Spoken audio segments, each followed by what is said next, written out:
Saludos en el nombre poderoso de nuestro Señor y Salvador Jesús y bienvenidos a esta novena sesión de este curso de introducción a la hermenéutica. Ya estamos básicamente en la recta final de este curso.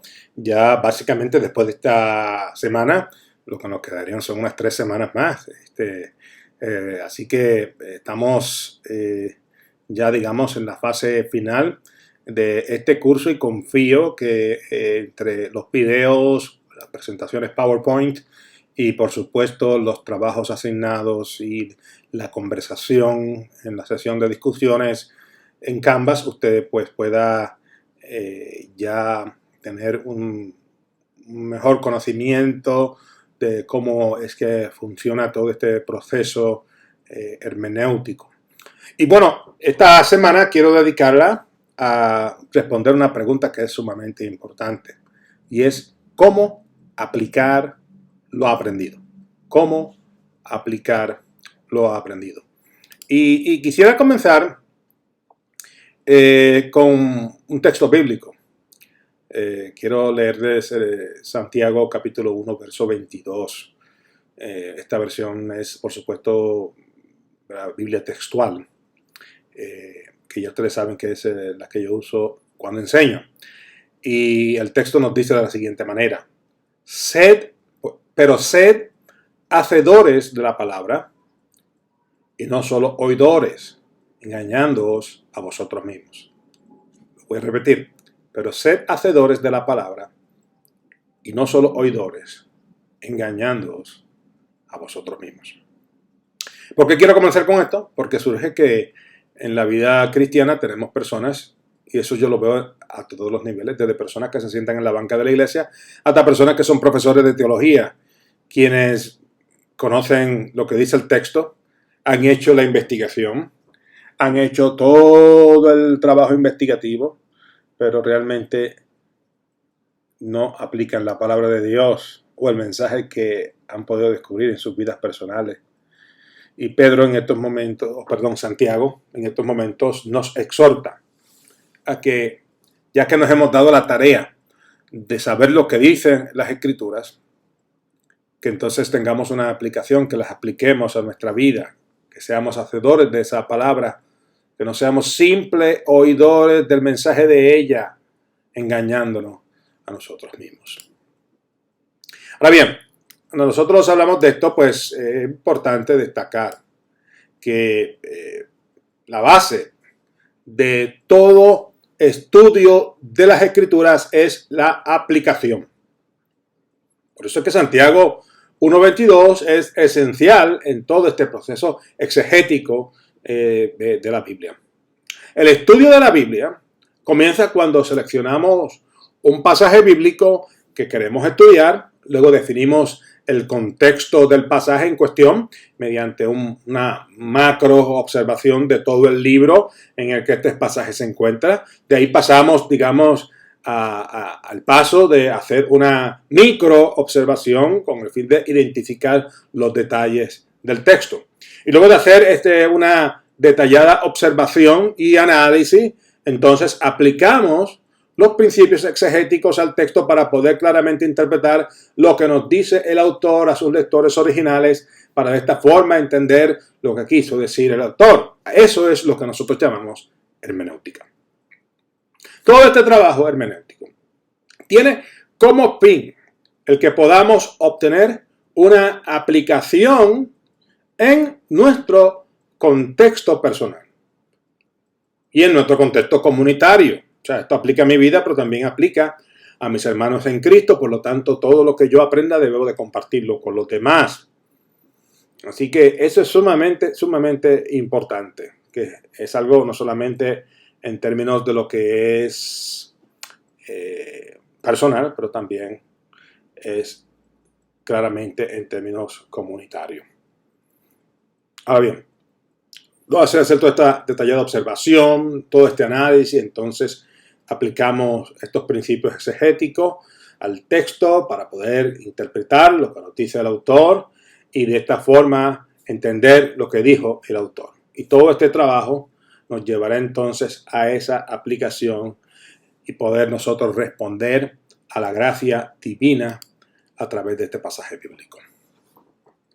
Cuando nosotros nos movemos de la exégesis, donde interpretamos un pasaje de la Biblia en su contexto original, a la hermenéutica, donde aplicamos lo descubierto a nuestro contexto hoy, podemos entonces identificar al menos 3 tipos de pasajes bíblicos.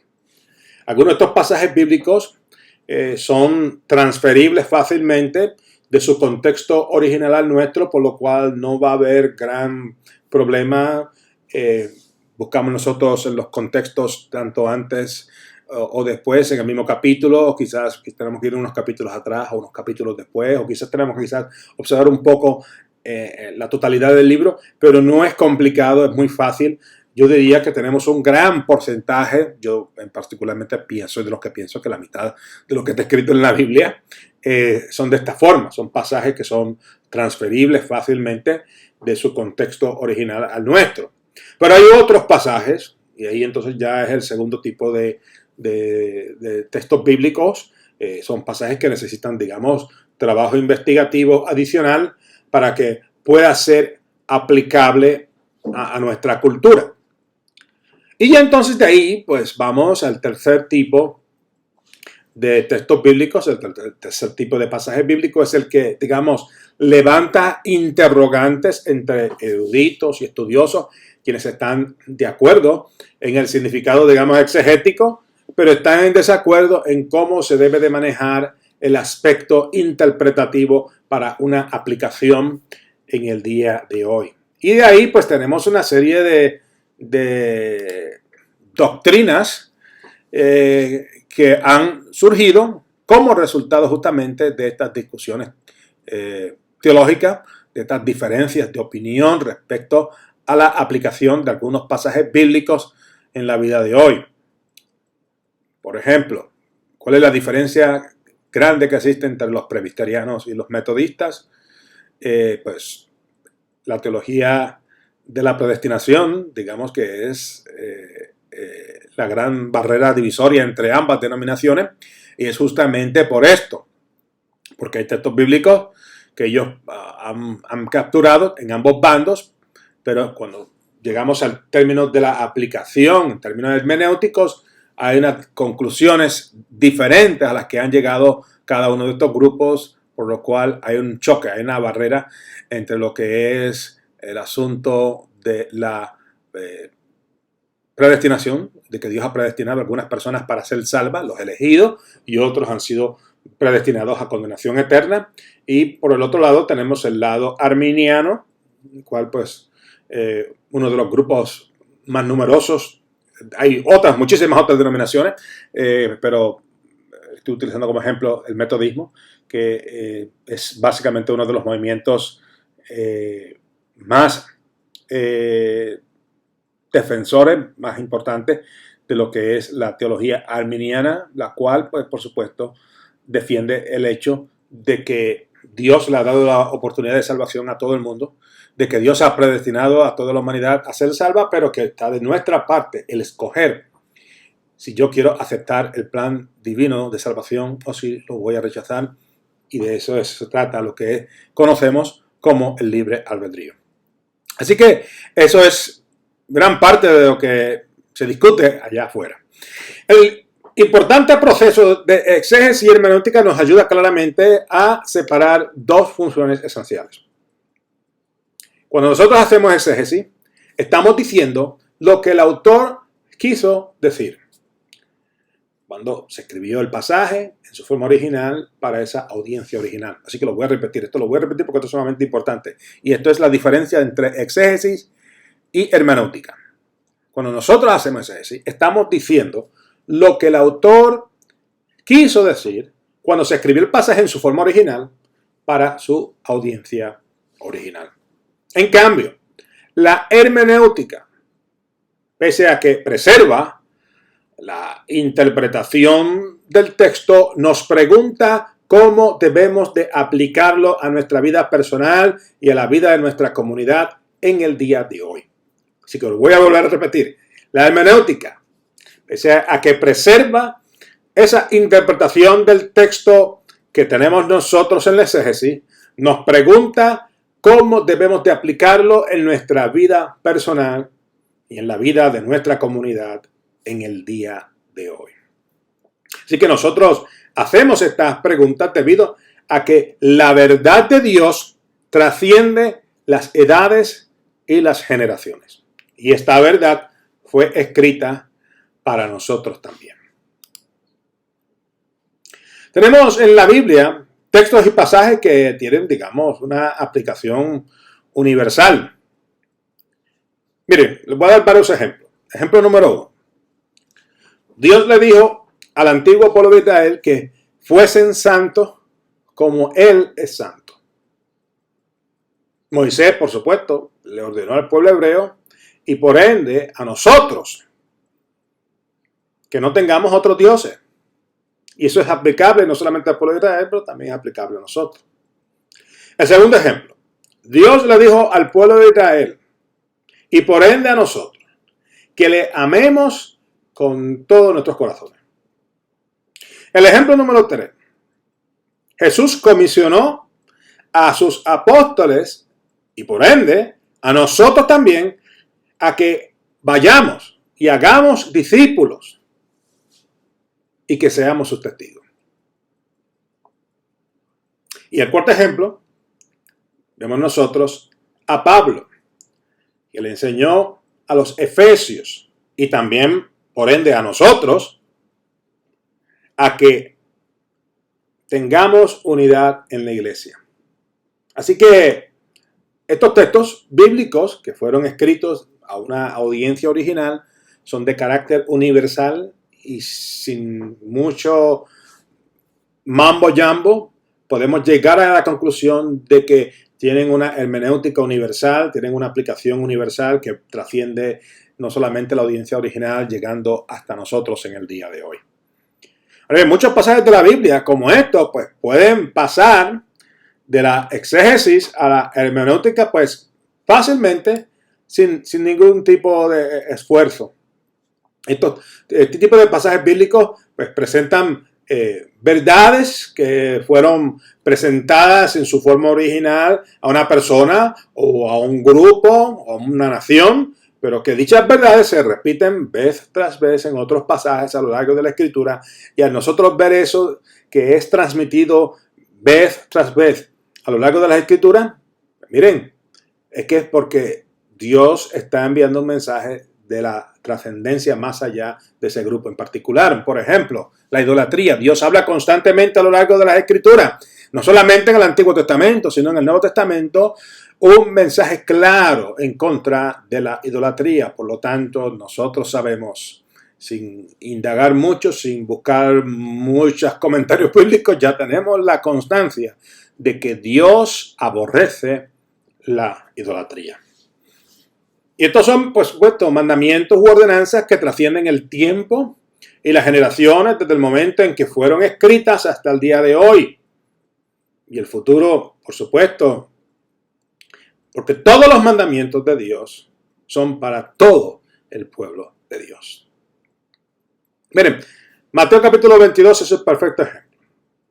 Tenemos dentro de esa interpretación exegética, Jesús le dice al maestro de la ley que el mandamiento más grande era que él tenía que amar, ¿verdad? La interpretación hermenéutica. Jesús nos dice a todos nosotros que el mandamiento más grande es que tenemos que amar a Dios sobre todas las cosas.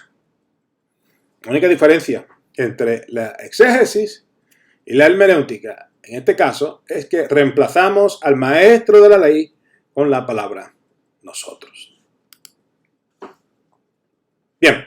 No todos los pasajes bíblicos, pues por supuesto, son transferibles de la exégesis a la hermenéutica fácilmente, como lo hemos hecho en estos ejemplos que les he presentado.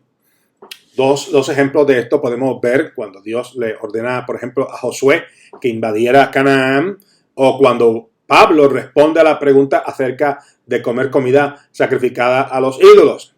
Y pese a que ninguno de nosotros vamos a invadir a Canaán o tenemos en mente comer algo sacrificado a los ídolos, lo cierto es que hay verdades en ambos textos para cada uno de nosotros. Es decir, pese a que el pasaje en su forma original, no fue escrito a nosotros, hay verdades divinas que son para todos nosotros. Miren, usted échale un ojo a Josué capítulo 1, verso 2. Y Dios le dice a Josué, por supuesto, que se esfuerce, que sea valiente, que comience la invasión de Canaán. También le dice que obedeciera las enseñanzas divinas si él quería recibir la ayuda de parte de Dios. Así que, miren, esta es la interpretación de Josué, capítulo 1, versos 1 al 9. Dios ordena a Josué dirigir el pueblo de Israel hacia la tierra de Canaán y le prometió éxito si él obedecía las enseñanzas de Dios. Esa es la interpretación exegética de ese texto. Ahora bien, ¿cuál es la interpretación hermenéutica de Josué 1.9? Bueno, que Dios bendecirá nuestros esfuerzos de servirle a Él solamente si somos fieles y obedecemos su palabra. ¿Y que pueden ver la diferencia? Espero que usted cuando se siente y ver este video pues tenga también junto el PowerPoint y usted pueda entonces capturar mejor lo que quiero decirles. Miren, nosotros nunca recibiremos órdenes de invadir Canaán como Josué las recibió. Pero se nos ha dado muchos roles, se nos ha dado muchas tareas en el reino de Dios para cumplir como siervos y siervas de Dios. Los específicos quizás sean diferentes, pero el principio sigue siendo el mismo. Ahora bien, en 1 Corintios, capítulo 8, tenemos algo muy interesante. Es un texto bíblico que ha sido muy debatido. Y pues lo voy a traer a vuestra consideración. 1 Corintios, capítulo 8, el apóstol Pablo está ayudando a los corintios a decidir si deberían de comer carne o de comer ciertos tipos de comida.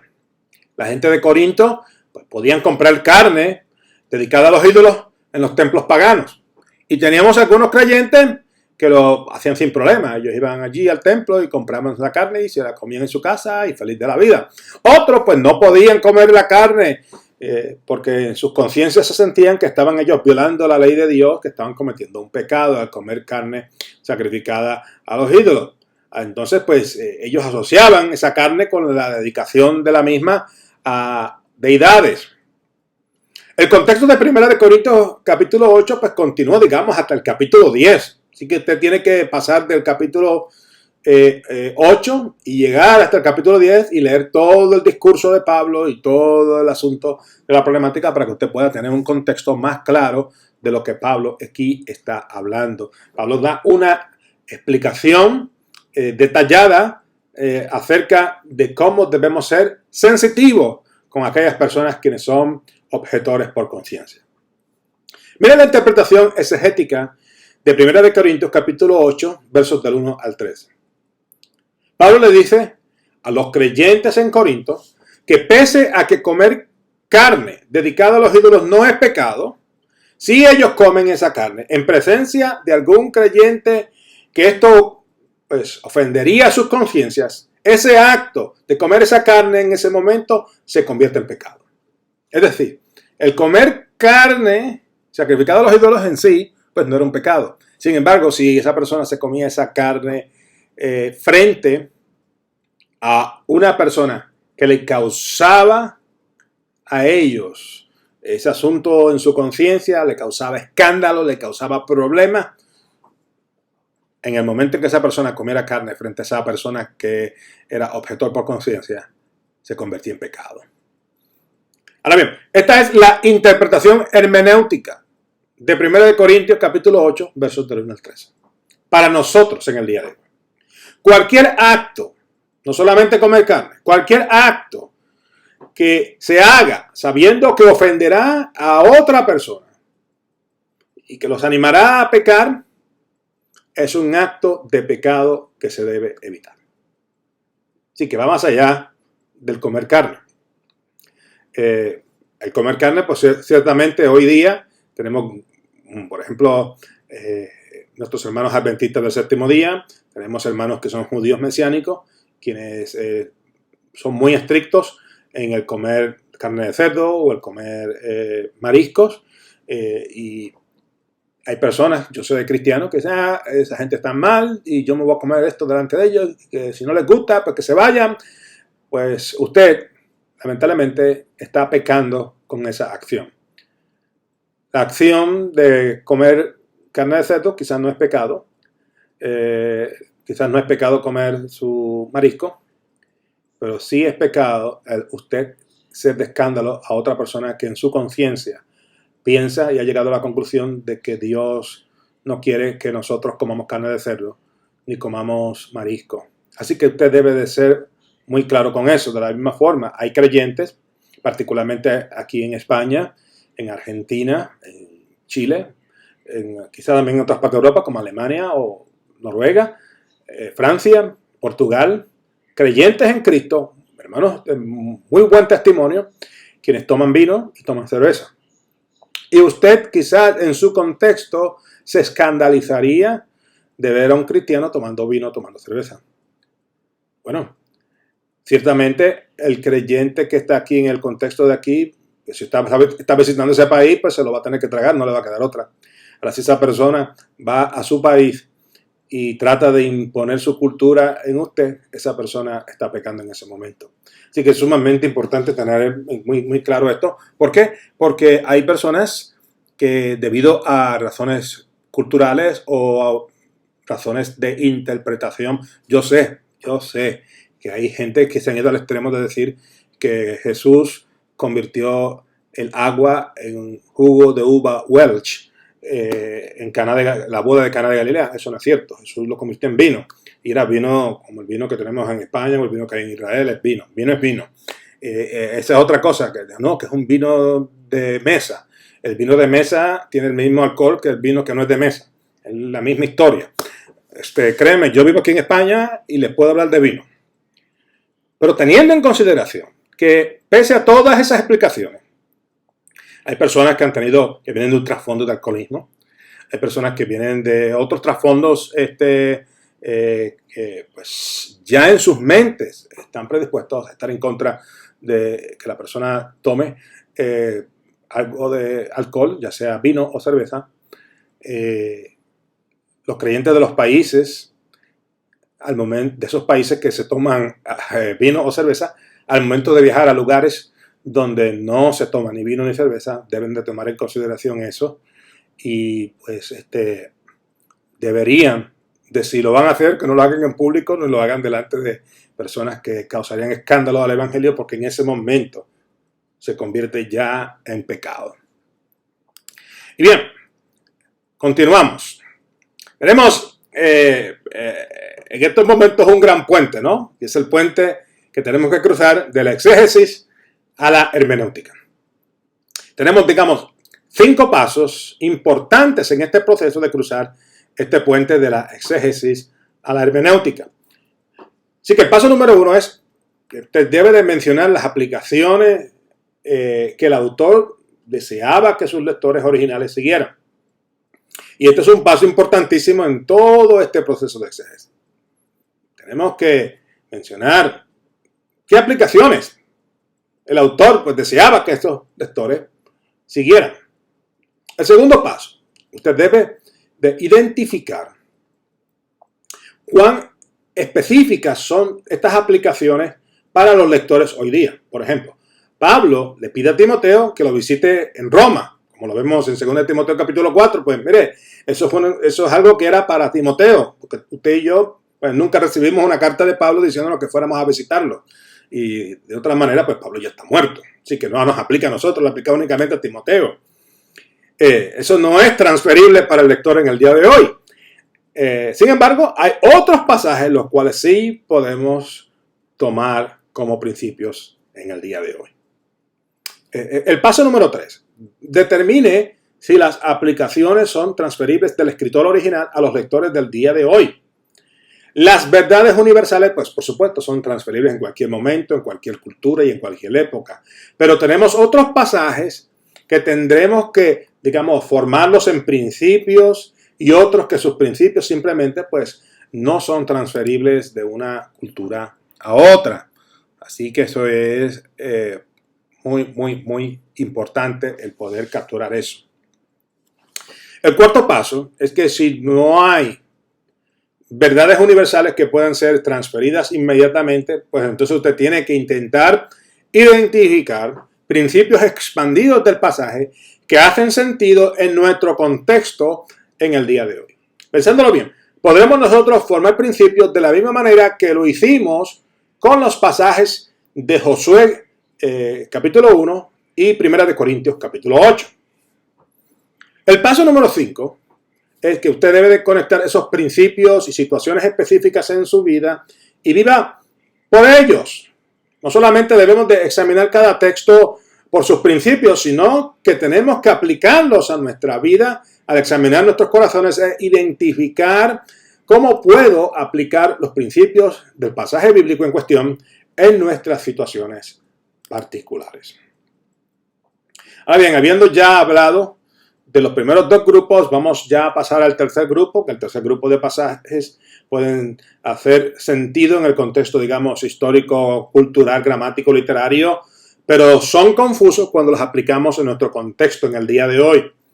Y ahí entonces pues estamos teniendo estudiosos, eruditos, que están casi siempre de acuerdo en la exégesis del pasaje, pero tienen diferencias de opiniones y criterios en la hermenéutica o cómo lo podemos nosotros aplicar en el día de hoy. Un ejemplo de eso son los pasajes bíblicos que hablan acerca de los dones del Espíritu o acerca del rol de la mujer.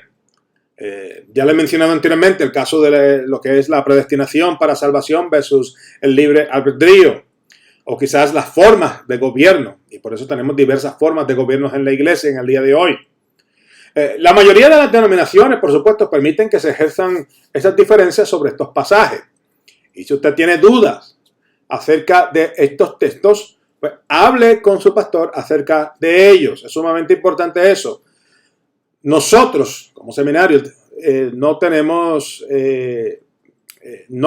imponer una posición teológica porque tenemos estudiantes de diferentes variantes y diversas trasfondos teológicos. Por lo tanto, no es nuestro rol como seminario el decirle a usted qué posición teológica usted tiene que tomar. Si usted tiene dudas acerca de la posición teológica de su iglesia, hable con su pastor para que usted pueda clarificar todo ese tipo de cosas. Así que eso es para mí muy, muy, muy importante. Si usted está en desacuerdo con las posiciones teológicas, pues mire, tiene que usted buscar consejo pastoral, o en el más extremo de los escenarios, usted va a tener que entonces moverse y buscar otra congregación en la que usted pues se sienta pues más cómodo.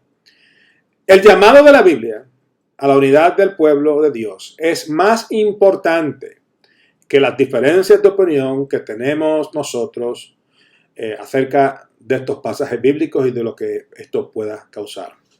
Yo soy una persona sumamente opinionada, tengo muchas posiciones, pero algo yo tengo muy claro y es por eso que Dios me ha permitido tener amigos desde luteranos, episcopales, bautistas, presbiterianos, pentecostales, metodistas, católicos romanos, adventistas del séptimo día. Dios me ha permitido de poder tener amistades en todos lados porque yo he sabido navegar esto y no estoy dispuesto, pese a que soy extremadamente opinionado en el salón de clase, no estoy dispuesto a formar, como decimos aquí en España, a montar un pollo, ¿no? por posiciones teológicas que todavía, cuando vamos a mirar, en realidad se encuentran en áreas grises o son pasajes oscuros que sencillamente su respuesta final la tendremos el día en que estemos en la presencia del Señor. Así que hay veces que hay gente que se dedica en toda su vida a defender a capa y espada posiciones teológicas, las cuales por cada texto que usted me saque, por ejemplo, yo soy arminiano, y si usted es calvinista, por cada texto calvinista que usted me saque, yo le voy a sacar uno que va a ser en contra del suyo. Y así podremos estar el resto de nuestra vida. Entonces, ¿qué negocio sacamos nosotros con estar peleando por esas cosas que realmente al final del día es nada más y nada menos que teología especulativa? Evitemos eso. Bien, segunda de Timoteo, capítulo 3, versos 16 al 17, es el modelo que debemos de usar para aplicar las Escrituras. Algunos pasajes de la Biblia, pues por supuesto, serán de gran ayuda, ya que nos enseñarán que creer y cómo vivir una vida cristiana. Otros pasajes bíblicos tienen la intención de reprendernos porque estamos en el error. Hay veces que estamos haciendo cosas que no le agradan a Dios o que estamos desobedeciendo sus mandamientos. Y es por eso que la palabra de Dios nos da la corrección de esos errores por los cuales hemos sido reprendidos. Cuando nosotros vivimos tal y como la Biblia nos indica, podremos crecer espiritualmente saludables. Podremos nosotros crecer sólidos en el Señor. Y el resultado será una vida llena de la plenitud del Espíritu Santo en nosotros. Dios quiere que apliquemos su palabra en nuestras vidas con el fin de poder ser equipados para toda buena obra de ministerio. ¿Cómo aplicar lo aprendido? Mire, siga los siguientes pasos. Pregúntese las siguientes preguntas. ¿Este pasaje me está enseñando cómo Dios desea que yo viva? La segunda pregunta que debe hacerse es, ¿este pasaje me está reprendiendo porque estoy desobedeciendo a Dios en algo o su voluntad en mi vida? La tercera pregunta, ¿este pasaje me está enseñando cómo cambiar malas creencias, cómo cambiar malas actitudes, cómo cambiar malos comportamientos a fin de que yo pueda ser un creyente o una creyente a la imagen y de la estatura de Cristo? Y última pregunta, ¿provee este pasaje instrucción para un rol específico o un mandamiento? Y concluyo diciéndoles, utilizando el Salmo 119, verso 34, que nos dice, hazme entender y atesoraré tu ley y la guardaré con todo el corazón. Nosotros observamos el texto para poder entender exactamente lo que dice la palabra de Dios. Nosotros interpretamos el texto para obtener y quedarnos lo que realmente enseña el mismo.